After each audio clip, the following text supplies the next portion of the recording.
Unfortunately, Mr. President, some of the measures you are proposing are controversial and will limit the Second Amendment rights of law-abiding gun owners. Joining me now to explain is none other than Kentucky Senator Rand Paul. Welcome to the program, Senator. Glad to be with you, Eric. All right, Senator, first, please, your reaction to President Obama's claims earlier today. Well, you know, I'm still really saddened and disappointed by the whole thing. You know, the shooting was just a horrible tragedy. I have 3 kids, and my heart goes out to those families. I don't know how they can be made whole again. I don't know how you can ever forget your kids being killed at school. That being said, I think it's a mistake for either side to politicize this, you know. The president uses them as a backdrop and drama for getting some kind of political will.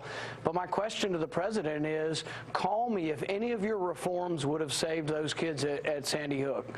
If anything he's proposing would have changed the outcome, I'll listen to him. I haven't heard one proposal from him or Harry Reid that would have saved one life. And I'm all for saving lives, and I think it's a real and horrible tragedy. But I think it's a mistake to play on these victims and the emotions of their tragedy when nothing he's proposing would change one iota of what happened. Senator, you bring up Senator Harry Reid, Senate Majority Leader Reid. He's going to bring a bill to the Senate floor, I guess, within days, in the next couple of weeks or so. Tell us about your plans for that bill specifically. Will you filibuster? Let me ask you point blank. Will you filibuster that? We plan on making them have at least 60 votes to pass any legislation that may abridge the Second Amendment. So we will fight tooth and nail and use every parliamentary procedure to stop that from happening. We have a lot of things on the books that the president says he wants to enhance. Many of these can be enhanced without any legislation. Background checks already do work. We already have rules that say mental health statistics need to come from the states into the data bank. Interestingly, some of the most pro-gun control states in our country are the ones not giving up their mental health information. So I think there's a lot of room where things could be improved, but unfortunately still none of this would have changed the outcome. In fact, the only thing that would have changed the outcome, potentially changed the outcome, is something that so many people don't want to hear, and that's self-defense. That if someone there had a concealed carry, if someone had been armed, they might have had a fighting chance. They might not have saved everybody, but they might have been able to save some of those.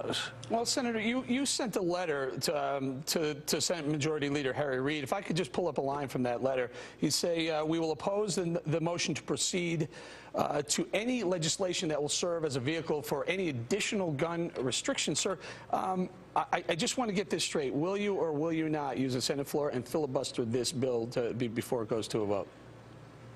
We will filibuster the bill. We won't let them bring it forward because our fear is that once it comes forward, they'll come forward with something that sounds benign in the beginning, but we already have the Feinstein Amendment that talks about banning certain types of guns. That is inconsistent with the Second Amendment.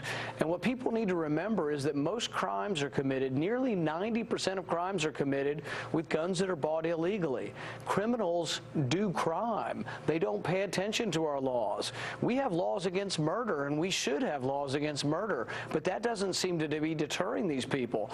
The penalty for murder can be death. It can be life in prison. We have significant penalties for murder, and that's not deterring these crimes. So somehow an extra permit or a fine for buying a gun improperly is going to stop someone who's a mass murderer.